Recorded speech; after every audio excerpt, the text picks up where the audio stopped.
Evangelho de Mateus, capítulo 7, versículo 12. Tudo quanto, pois, quereis que os homens vos façam, assim fazei-o vós também a eles, porque esta é a lei e os profetas. Tudo quanto, pois, quereis que os homens vos façam, assim fazei-o também, vós também a eles, porque esta é a lei e os profetas. Meus irmãos, como nós estudamos hoje pela manhã, uma das consequências imediatas da queda, entre as várias consequências que a queda acarretou imediatamente para Adão e Eva, e acarretou para toda a sua descendência, foi exatamente o conflito envolvendo os nossos relacionamentos, as várias relações em que Deus nos coloca nesta vida. Vimos hoje pela manhã que, tão logo Adão e Eva transgrediram a vontade de Deus e caíram, imediatamente a relação deles, não apenas para com Deus, mas para com a própria criação, para um com o outro, Adão e Eva, e inclusive as futuras relações trabalhistas da humanidade, tudo isso passou a estar envolvido em conflito, conturbações, dificuldades e problemas.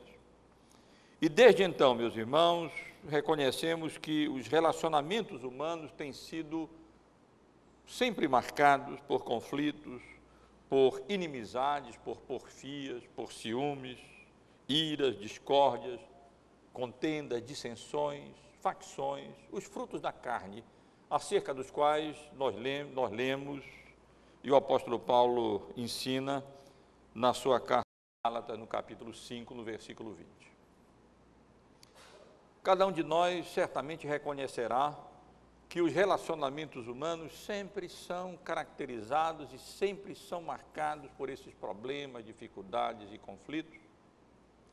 E a explicação para isso está exatamente na queda. As coisas são assim como consequência do juízo da parte de Deus sobre a raça humana transgressora, a raça humana pecadora, a raça humana caída. E mesmo nós que fomos lavados no sangue do Cordeiro, fomos feitos novas criaturas em Cristo, não por virtude ou mérito nosso, mas exclusivamente pela misericórdia e graça dele, sabemos muito bem o que significa essas dificuldades, esses problemas, nos mais variados, nos mais diversos níveis de relacionamento. Às vezes com nossos vizinhos, às vezes com nossos colegas de trabalho, colegas de estudos, alunos com professores, professores com alunos, patrões com empregados, empregados com patrões, e problemas e conflitos familiares entre irmãos, entre marido e mulher, relacionamento que deveria ser caracterizado e marcado por amor e pelos frutos do Espírito, quantas vezes é caracterizado e marcado pelos frutos, pelas obras da carne. E mesmo, infelizmente, entre irmãos em Cristo, às vezes os relacionamentos experimentam conflitos e problemas e dificuldades. É porque nós fomos feitos novas criaturas, nós fomos regenerados, mas nós ainda possuímos uma natureza pecaminosa.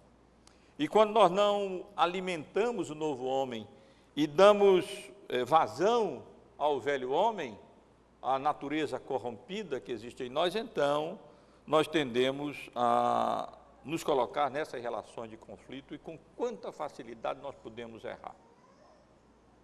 E podemos agir de forma injusta, de forma indevida, de forma não adequada, não correta, pecaminosa mesmo para com nossos irmãos e irmãs, e para com qualquer outra pessoa.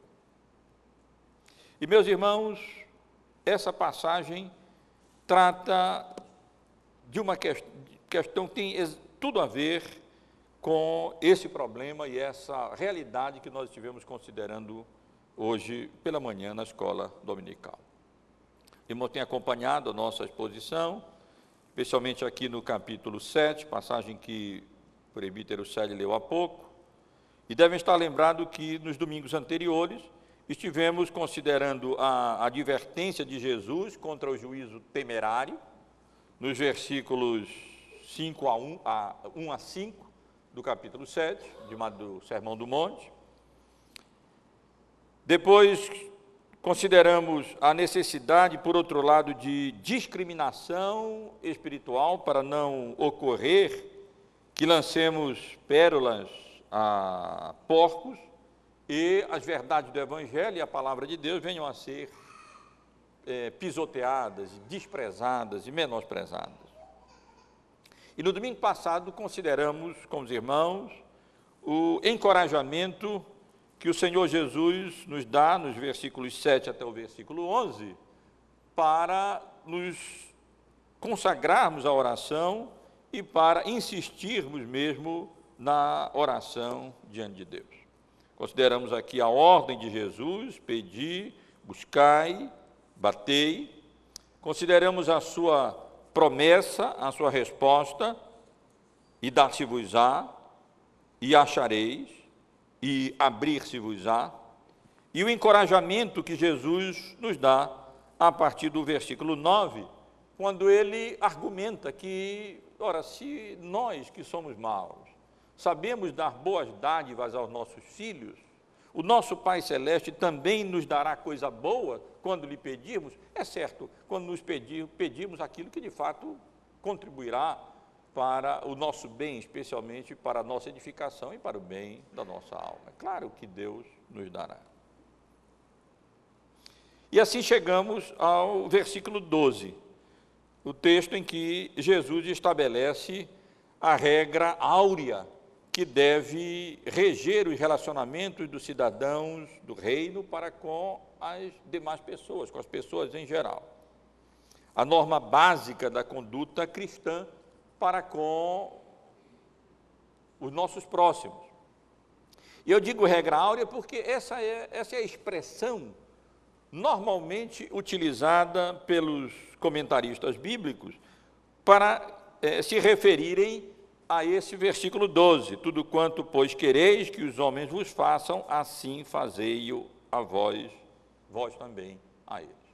Nós estamos acostumados com essa expressão regra áurea ou lei áurea na história do Brasil, com referência à lei assinada pela princesa Isabel, extinguindo a escravidão no nosso país. De fato, é uma lei áurea, é uma lei dourada, é uma lei importante, é uma lei altamente significativa e relevante.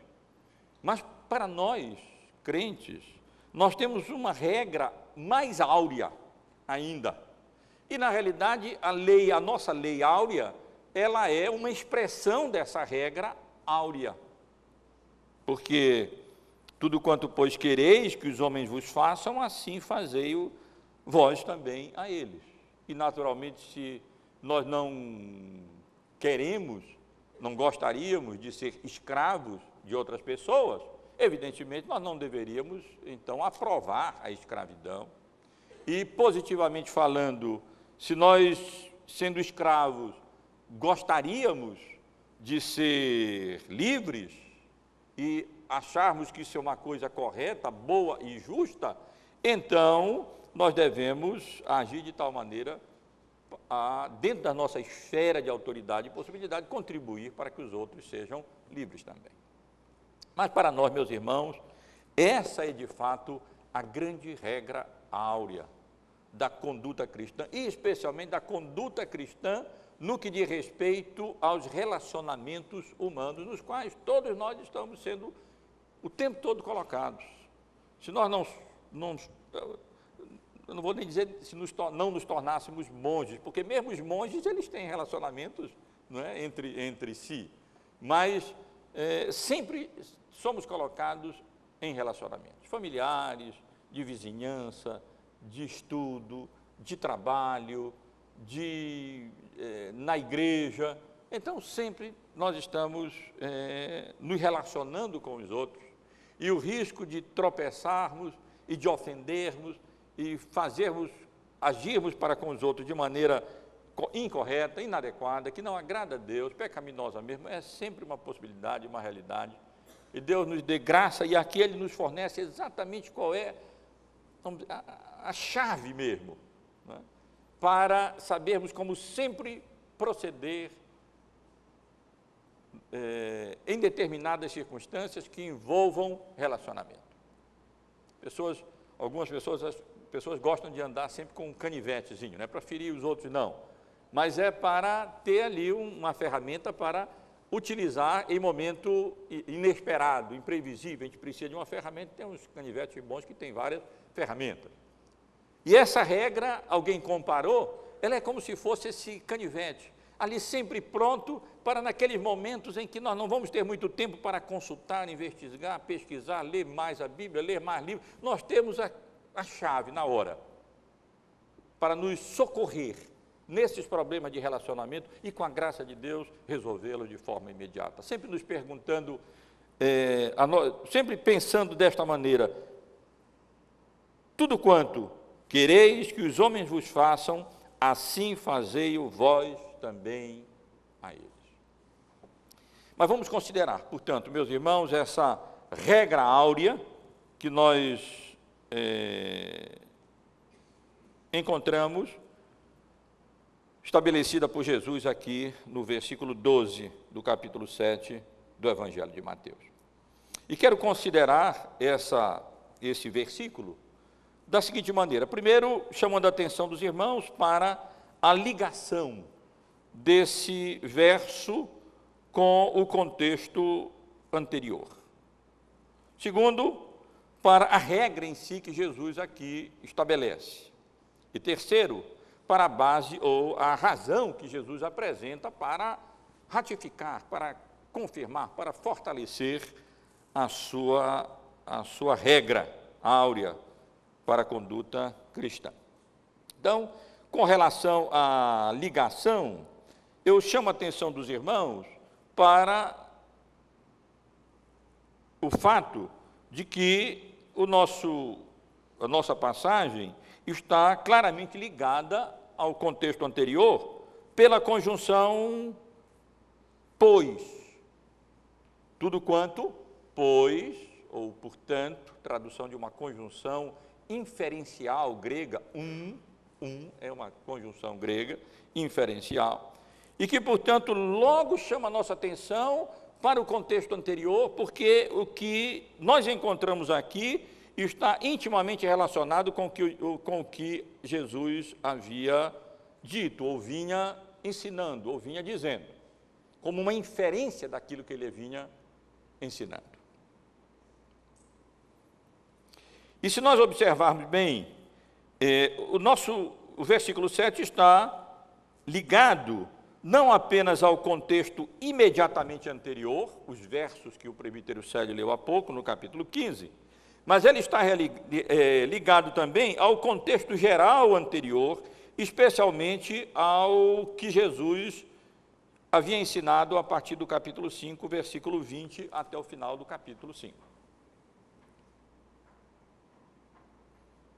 A conexão do versículo 12 com a passagem imediatamente anterior, o ensino de Jesus sobre a oração, que nós consideramos aqui no domingo passado, é evidente e clara. Ou seja, privilégios sempre devem corresponder a responsabilidade, sempre devem corresponder a deveres.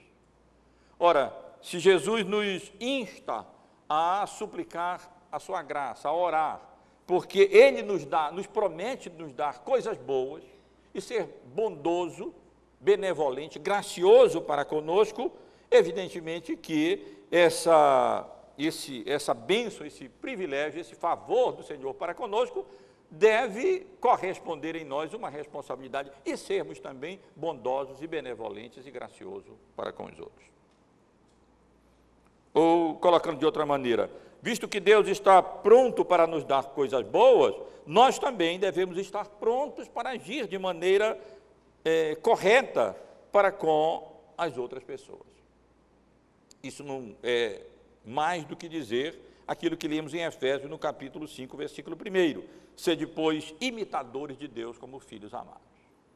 Somos filhos de Deus, essa passagem enfatiza, ressalta isso, como já chamei a atenção dos irmãos, e, portanto, nessa condição, uma vez que Deus é tão gracioso que sempre nos dá coisas boas e jamais nos dará pedra em lugar de pão ou víboras em lugar de peixe, então nós também devemos agir de maneira semelhante para com os nossos próximos. Mas o texto está relacionado também aos 6 primeiros versículos desse capítulo 5, isto é, com o ensino de Jesus sobre o juízo temerário, agora de outra forma, ou seja, ora, não julguemos de maneira temerária, para não sermos nós também julgados, ou, colocando de outro modo, se não quisermos ser julgados pelos outros, então não julguemos temerariamente os outros também.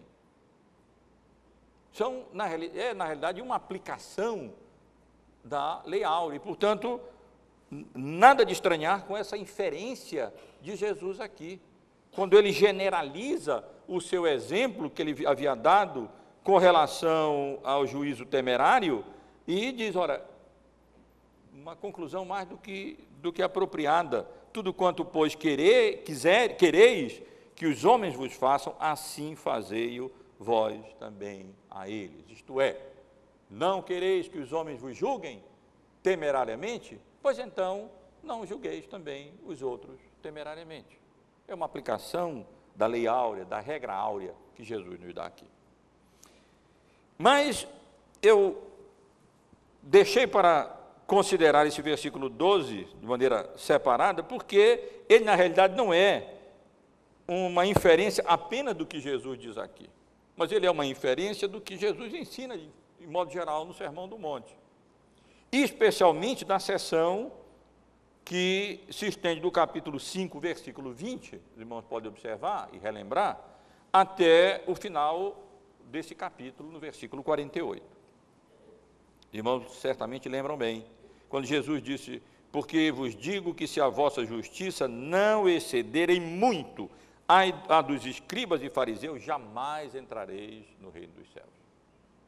E, portanto, se nós quisermos que a nossa justiça excedem muito a dos escribas e fariseus, no que diz respeito ao homicídio, no que diz respeito ao adultério, no que diz respeito aos juramentos, no que diz respeito à vingança, no que diz respeito ao amor ao próximo, isto é, os assuntos a que Jesus aplica a lei e interpreta a lei de maneira ampla para confrontar os fariseus com a sua hipocrisia e com o seu pecado, basta aplicarmos a lei áurea e nós então saberemos como proceder no que diz respeito a todas essas questões. Apenas, por exemplo, quando Jesus aplica o homicídio, ouvistes o que foi dito aos antigos, não matarás, e quem matar estará sujeito a julgamento. Eu, porém, vos digo que todo aquele que sem motivo se irar contra seu irmão estará sujeito a julgamento, e quem proferir um insulto a seu irmão estará sujeito a julgamento de tribunal, e quem lhe chamar tolo estará sujeito ao inferno de fogo. Ora, nem precisaríamos, num certo sentido, ter esse ensino. Basta perguntarmos, nós gostaríamos que alguém nos chame, gostamos se alguém nos chame de tolo, ou que se ir indevidamente contra nós, ou que nos profira um insulto, e nós, claro que vamos dizer, não, claro que não.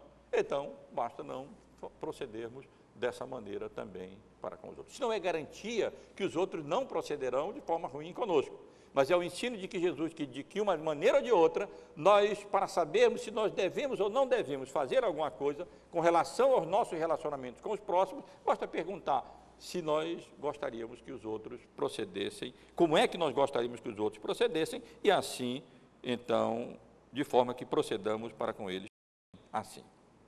Então, meus irmãos, vemos como essa passagem, na realidade, se conecta com, não apenas com o contexto imediatamente anterior, mas com o contexto geral. Eu chamo a atenção dos irmãos, especialmente para o capítulo 5, versículo 44, onde Jesus disse: eu, porém, vos digo, amai os vossos inimigos e orai pelos que vos perseguem. Na mesma direção, na mesma linha do ensino de Jesus, na regra áurea, na lei áurea: tudo quanto, pois, quereis que os homens vos façam, assim fazei-o vós também a eles, porque esta é a lei e os profetas. Agora, com relação à regra em si, temos aqui um mandamento mesmo do Senhor Jesus. Temos um verbo aqui no imperativo presente, quando Jesus diz: tudo quanto, pois, quereis que os homens vos façam, assim fazei-o vós também, indicando na língua grega uma ação para a qual várias vezes eu tenho chamado a atenção dos irmãos, uma ação contínua, uma ação repetitiva, como que Jesus dizendo: fazei-o sempre, tomai como norma, como regra de vida, proceder dessa maneira, e fazer sempre assim, não ocasionalmente ou apenas uma vez ou outra. E o que Cristo nos ensina aqui é que não apenas o que nós devemos saber ou nós devemos crer, mas o que nós devemos fazer. Chamo a atenção dos irmãos para isso. Jesus não nos ensina apenas o que nós devemos crer, a Bíblia nos ensina de fato aquilo que nós devemos crer. Ou, colocando na ordem certa, não apenas aquilo que nós devemos conhecer, aquilo que nós devemos saber, e a Bíblia nos ensina de fato aquilo que nós precisamos conhecer. Se nós desejamos ser salvos, se nós desejamos viver de maneira agradável a Deus, nós só poderemos fazer isso se nós alcançarmos o conhecimento da revelação da palavra de Deus. Sem ela, ninguém poderá ser salvo. Mais do que isso, a Bíblia nos ensina aquilo que nós precisamos crer se nós desejarmos ser salvos. E tudo aquilo que precisamos crer se nós desejarmos alcançar a salvação. Mas a Bíblia não ensina apenas o que nós devemos conhecer e crer, mas ela nos ensina também e enfatiza muito aquilo que nós devemos fazer. Se os irmãos pegarem, por exemplo, as cartas de Paulo, verão que uma primeira seção, ela é teológica, ela é doutrinária, contém uma série de ensinos, mas a seção posterior, a seção seguinte, sempre contém aplicações desses ensinos do apóstolo Paulo, chamando atenção para aquilo que nós devemos fazer. E agora? E aí? A partir daquilo que Deus revela, que nós conhecemos e cremos, então, como isso deve influenciar a nossa conduta e como isso deve transformar a nossa vida e como é que nós devemos proceder a partir da revelação da palavra de Deus. Portanto, nesse versículo, Cristo nos ensina não apenas o que devemos saber ou crer, mas o que nós devemos fazer, uma regra de conduta. E o que fazer, não apenas para com Deus, mas para com os outros. Eu digo isso porque os irmãos lembram que uma parte do Sermão do Monte está relacionada ao nosso relacionamento para com Deus.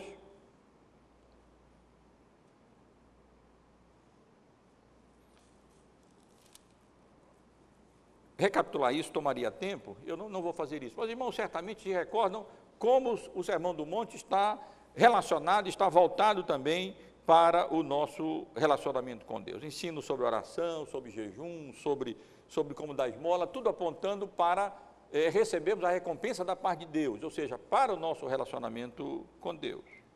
Mas a vida cristã não consiste somente nisso. A vida cristã, isso é fundamental, isso é básico, isso é essencial. Mas a vida cristã não consiste apenas de piedade, não consiste apenas em termos de relacionamento vertical nosso com Deus, mas consiste também de relacionamento horizontal nosso para com outras pessoas. Ou seja, de respeito à nossa conduta cristã. E mais ainda, o texto nos fala não apenas como nós devemos agir para com os nossos irmãos, mas para como nós devemos agir para com as outras pessoas de um modo geral. Essa não é uma regra que deve ser aplicada apenas intracorpos, ou apenas dentro da comunidade cristã, ou dentro para com o relacionamento de irmãos para com irmãos, o relacionamento fraternal. Mas é uma regra que se aplica para o relacionamento humano em geral. Ou seja, não proceder para com os outros, independentemente de quem são, como nós não gostaríamos de ser, que procedessem para conosco, ou melhor ainda, positivamente, como o texto nos ensina. Tudo quanto quereis que os homens vos façam, assim fazei-o vós também a eles. Um dos comentaristas mais conhecidos, um comentário conhecidíssimo, é o comentário de Matthew Henry. Matthew Henry publicou um comentário grande, volumoso,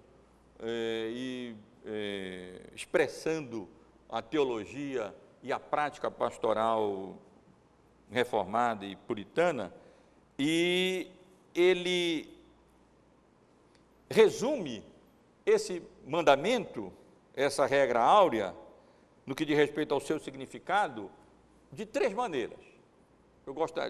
Eu só fiz expressar aqui mais ou menos o que ele disse e gostaria de compartilhar com os irmãos. Ele disse assim, que essa regra significa, primeiro, que nós devemos agir para com os nossos próximos conforme nós mesmos julgamos ser justos e razoáveis. Esse é o primeiro passo. O que essa regra significa é que nós devemos proceder e agir para com os outros conforme nós mesmos julgamos. Isso é justo, isso é razoável. Mas só isso não bastaria, isso não completaria a lei áurea, a regra áurea. E aí ele acrescenta, devemos também colocar os outros no mesmo nível em que nos colocamos e reconhecer que devemos a eles o mesmo que julgamos que eles devem a nós. Não apenas devemos avaliar o que é justo e o que é reto, mas também colocar os outros no mesmo nível, em pé de igualdade conosco, e então reconhecer que devemos a ele a mesma coisa que nós julgamos que eles devem a nós. É o segundo passo. E o terceiro passo, devemos nos imaginar, no mesmo caso e circunstância particular, que aqueles com quem nos relacionamos, com aqueles com quem nos relacionamos, e agir de conformidade com as regras anteriores.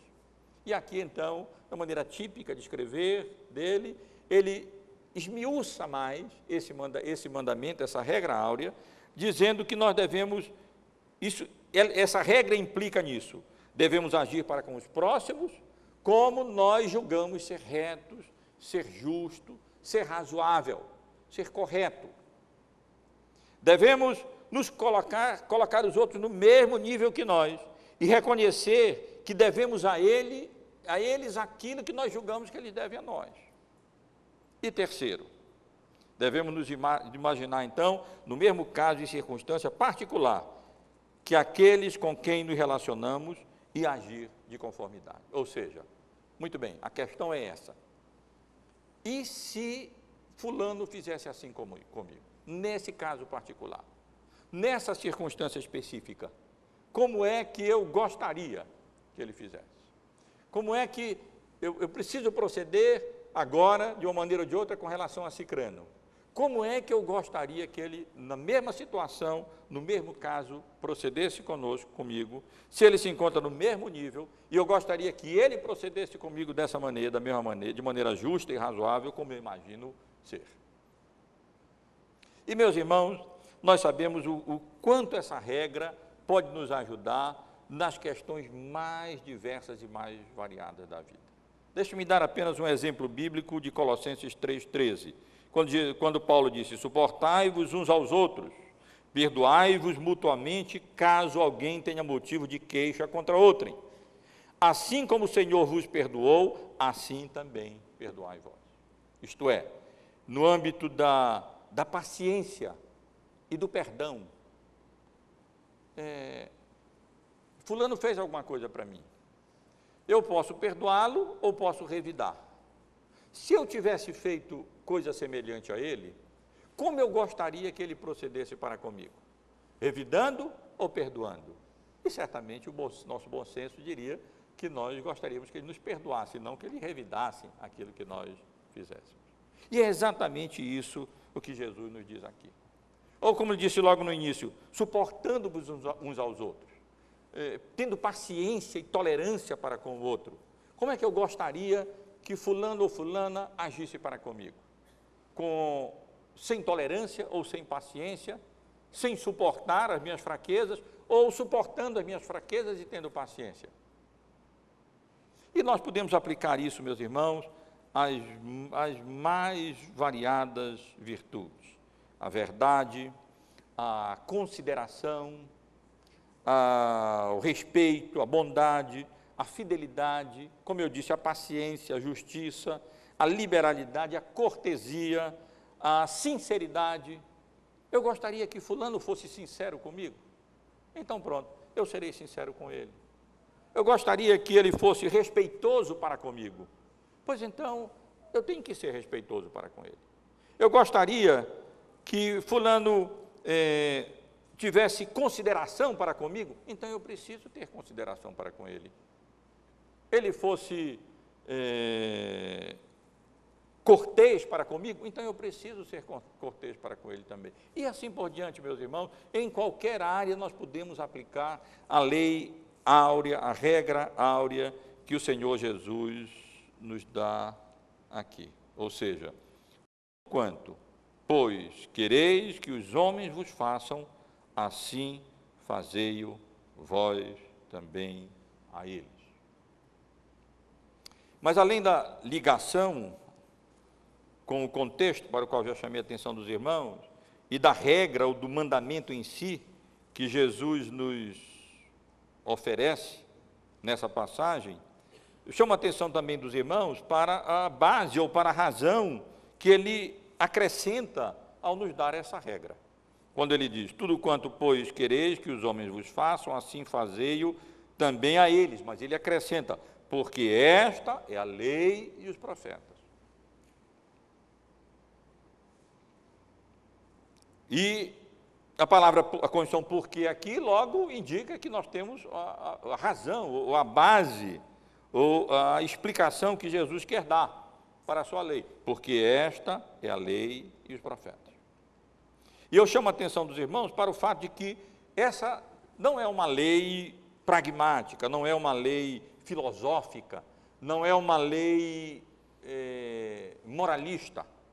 Aqui Jesus não tem em vistas apenas a ideia expressa, por exemplo, pelo ditado de a honestidade é melhor política. Melhor política porque se nós formos honestos com os outros, outros serão conosco. Não é uma questão meramente pragmática, de querermos que os outros nos façam bem, então nós vamos fazer ao outro simplesmente porque nós queremos que ele nos faça bem. Não é assim que nós devemos entender a regra áurea.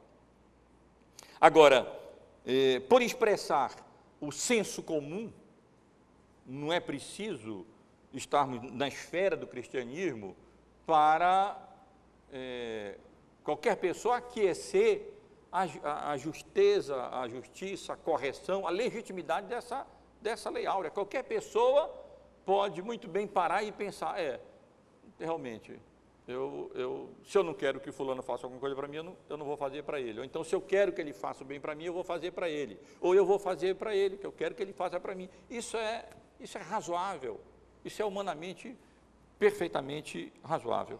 E exatamente por ser razoável e por expressar o senso comum, os moralistas costumam se pegar nessa regra fora de contexto e tentar dissociá-la da religião e da fé cristã. E então apenas viver à luz desse princípio moral. Isso é uma atitude típica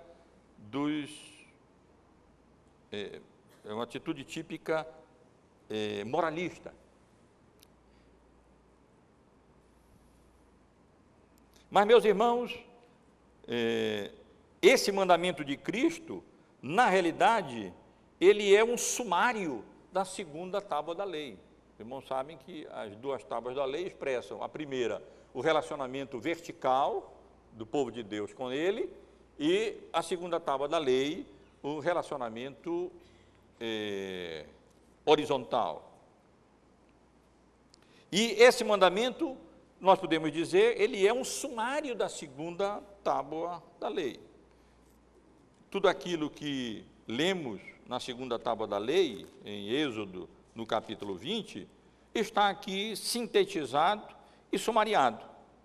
Honra teu pai e tua mãe, não matarás, não adulterarás, não furtarás, não dirás falso testemunho, não cobiçarás a casa do teu próximo, não cobiçarás a mulher do teu próximo, nem o seu servo, nem sua serva, nem seu boi, nem seu jumento, nem coisa alguma que pertença ao seu servo.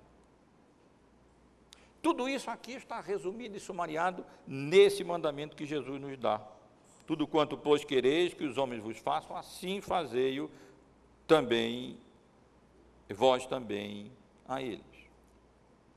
Mas ainda, esse mandamento reflete o segundo grande mandamento que Jesus nos ensinou. Quando lhe perguntaram qual é o primeiro grande mandamento, Jesus logo disse: amar a Deus de todo o teu coração, de toda a tua alma e de todo o teu entendimento. E logo ele acrescentou, e o segundo grande mandamento é esse: amarás o teu próximo como a ti mesmo.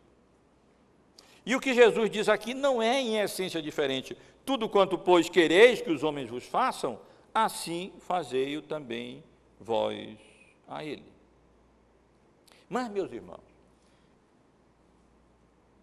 o que fazem os moralistas é completamente indevido, porque eles separam o segundo mandamento do primeiro mandamento, o que Jesus nunca faz. Porque não há como separar o segundo mandamento do primeiro mandamento.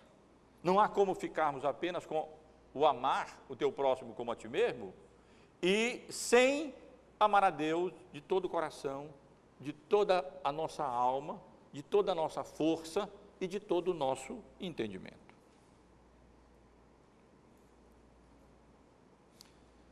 Esse mandamento é, portanto, a essência, segundo as palavras de Jesus aqui, do ensino do Antigo Testamento inteiro sobre a equidade, sobre a justiça e sobre a maneira como nós devemos nos relacionar uns para com os outros.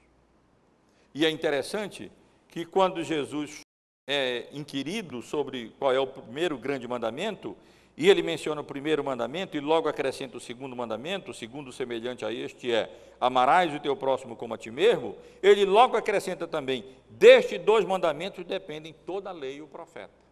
Como que ligando essas duas passagens, ao aqui logo acrescentar: porque esta é a lei e os profetas, como ele faz aqui. O que significa que nós podemos inferir daí que tudo aquilo que o Antigo Testamento ensina sobre o relacionamento humano, sobre como o povo da aliança, o povo de Deus, deveria proceder com as outras pessoas quando houvesse qualquer tipo de questão ou relacionamento, nesse relacionamento, eles deveriam aplicar, está sintetizado e sumariado aqui nessa regra áurea, porque esta é a lei e os profetas. E, de fato, meus irmãos, poderíamos relacionar inúmeros textos, mesmo lá no Antigo Testamento, em que o espírito dessa regra está ali presente. Eu apenas transcrevi aqui 4 para mencionar rapidamente para os irmãos, porque já tive a oportunidade de mencionar essa passagem quando consideramos uma outra porção do Evangelho de Mateus. Por exemplo, Levítico 19, 18. Não te vingarás, nem guardarás ira contra os filhos do teu povo, mas amarás o teu próximo como a ti mesmo. Provérbios 24, 17. Quando cair o teu inimigo, não te alegres, e não se regozije o teu coração quando ele tropeçar. Provérbios 24, 29. Não digas: como ele me fez a mim, assim lhe farei a ele. Pagarei a cada um segundo a sua obra. Essa é a antítese, seria a antítese desse mandamento de Jesus. Porque aqui Jesus tem em vista aquilo que é bom. Tudo quanto, pois, quereis que os homens vos façam, assim fazei-o vós também a eles. Enquanto que essa proibição, em Provérbios 24, 29, diz assim: como é a pessoa na vingança dizendo: como ele me fez a mim, assim lhe farei a ele. pagarei a cada um segundo a sua obra. É exatamente isso que Jesus está condenando aqui, e é exatamente isso que é condenado no livro de Provérbios. E, finalmente, Provérbios 25, versículo 21. Se o que te aborrece tiver fome, dá-lhe pão para comer. Se tiver sede, dá-lhe água para beber.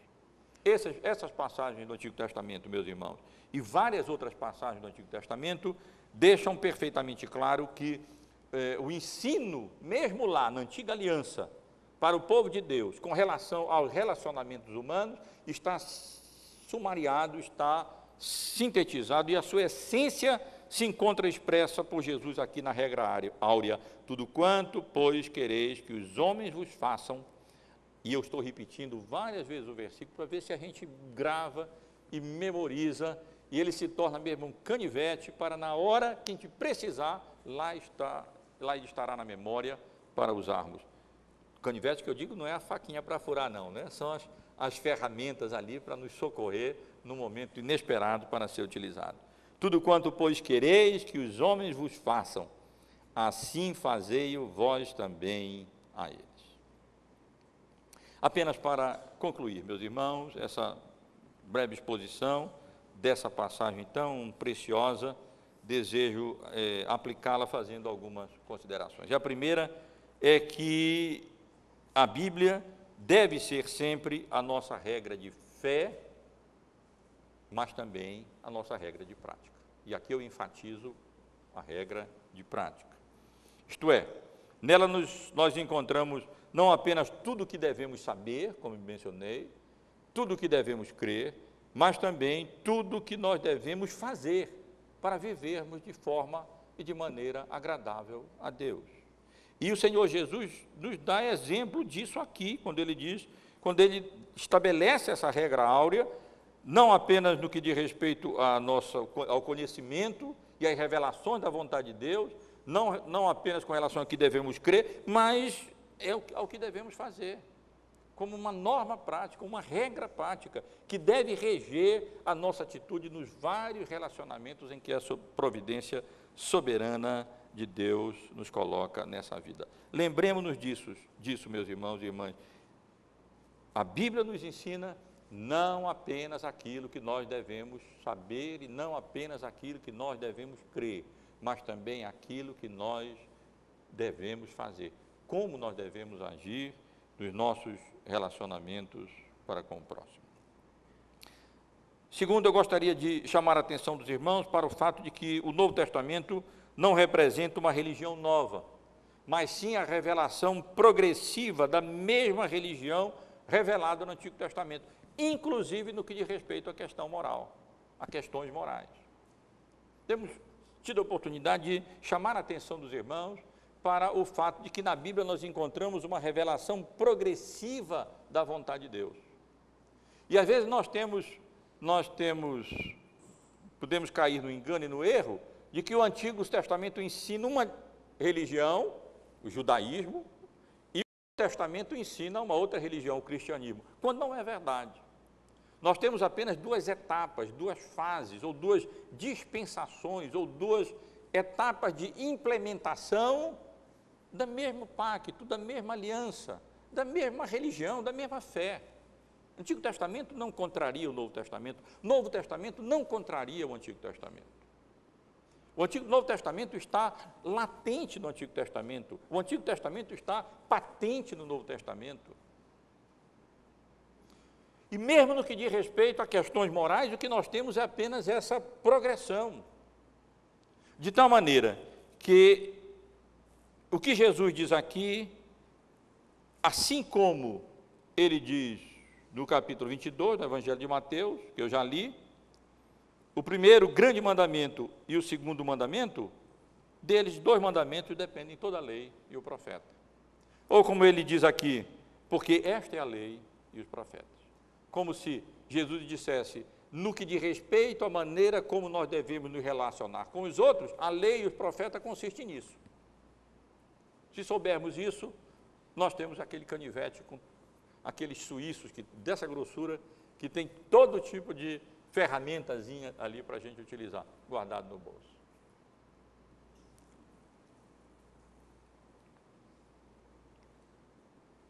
a ideia de que o Novo Testamento ensina uma moral mais elevada ou diferente do Antigo Testamento, na realidade não é verdade, e essas palavras de Jesus deixam isso bastante claro. Em terceiro lugar, meus irmãos, chamo a atenção para o fato de que o segundo mandamento, como eu já chamei a atenção dos irmãos, sem o primeiro é moralismo. E não habilita o homem a realizá-lo. Moralismo se difere do cristianismo em grande parte por isso. Moralismo apenas diz o que nós devemos fazer. Ele tem demandas, ele tem exigências, mas ele não nos dá nada. Ele não nos capacita, não nos qualifica, não nos habilita a isso. O cristianismo não. Mas o moralismo, a realidade é que ninguém pode amar o próximo como a si mesmo, a não ser que ame a Deus de todo o seu coração, de toda a sua alma, de toda a sua força, de todo o seu entendimento. E mais ainda, nós amamos porque Ele nos amou primeiro. Nos qualifica e nos habilita, na realidade, a amar ao próximo como a nós mesmos, ou a fazer aos outros aquilo que nós queremos que eles façam a nós, porque Cristo nos alcançou com a sua graça, porque Ele morreu na cruz por nós, porque Ele perdoou os nossos pecados, porque Ele nos fez novas criaturas, em suma, porque Ele nos amou primeiro. Nos qualifica e nos habilita a amar ao próximo como a nós mesmos. E se nós não fizermos isso, não é porque Deus não nos qualifica para isso, não é porque Cristo falhou, mas é porque nós não lançamos mão dos meios de graça e não colocamos em prática aquilo que o Senhor Jesus nos ensina. Mas lembremos disso, meus irmãos, não é possível separar o segundo mandamento do primeiro mandamento. E por isso Jesus não separou lá, e por isso o contexto não separa, o próprio contexto aqui não separa. Essas palavras vêm logo depois da oração: pedi e dar-se-vos-á, buscai e acharei, batei e abri-se-vos-á. Como que Jesus estivesse também dizendo, sem isso, nós não temos aquilo. Se não pedirmos e batermos e buscarmos da parte de Deus, nós não poderemos fazer aos outros aquilo que nós queremos que eles nos façam. Porque não vem de nós. Nós não somos por natureza assim. Nós precisamos de graça da parte de Deus para isso, da direção do Espírito dele para isso, do convencimento dele para isso, da força e do vigor dele colocando positivamente mesmo, para fazer aos outros aquilo que nós gostaríamos que eles fizessem para nós. Temos aqui, portanto, meus irmãos, a regra de ouro para os relacionamentos humanos, a chave prática mesmo para a conduta do cidadão do reino, especialmente quando isso envolve qualquer tipo de relacionamento. Se nós nos lembrássemos dessa regra sempre, e por isso eu estou repetindo várias vezes: tudo quanto, pois, quereis que os homens vos façam, assim fazei-o vós também a eles. Mas mais do que se nós nos lembrássemos sempre dessa regra áurea, mas se nós nos conformássemos a ela, e pela graça e pela misericórdia de Deus, a colocássemos em prática em todos os nossos relacionamentos. Parem para pensar um pouquinho. Imagine qualquer tipo de problema, de dificuldade de relacionamento que você, porventura, esteja tendo. Seja com membro da família, seja com relação a colegas de trabalho, seja com relação ao seu patrão. E se você fosse patrão? E se você fosse o chefe? Como é que você gostaria que você, empregado, agisse para com ele? Mas e vice-versa? Se você for o patrão e lá está o seu empregado, como é que você gostaria que o seu empregado agisse para... E se você fosse empregado, como é que você gostaria que o patrão agisse para com você? Ou então, como irmãos em Cristo mesmo, como é que você gostaria que o seu irmão e sua irmã em Cristo lidasse com você? Pois assim lide também, se coloque no lugar dele. É um esforço, meu irmão e minha irmã, nós fazermos isso. É contrário à nossa natureza corrompida e pecaminosa. Não é tão fácil quanto parece, mas é a regra de ouro a regra dourada, a lei áurea que o Senhor Jesus nos dá. E que, com certeza, tem implicações muito maiores do que as implicações que a nossa lei áurea no Brasil ocasionou. E foram tantas e tão importantes. Mas essa tem importância ainda maior. Que Deus nos abençoe e nos dê graça e nos supla com graça. E nós também nos esforcemos e nos empenhemos, lançando mão dos meios de graça que Deus nos dá. E eu penso que, de maneira mais prática, a primeira coisa que nós temos que fazer é decorar esse versículo e memorizá-lo e guardá-lo no nosso coração. Tudo quanto, pois, quereis que os homens vos façam, assim fazei-o vós também a eles, porque esta é a lei e os profetas. Quem sabe desenhar uma chave de ouro, né? E o versículo embaixo seria adequado para colocar aqui nas instalações da nossa escola, por exemplo. Isso ajudaria com certeza tanto nos relacionamentos, se pela graça de Deus não ficar só na parede, né? Mas for utilizada mesmo para resolver esses problemas e abrir mesmo como uma chave de ouro aquelas questões e resolver, e podemos resolvê-las com a misericórdia e a graça do Senhor. Que Deus nos abençoe, meus irmãos.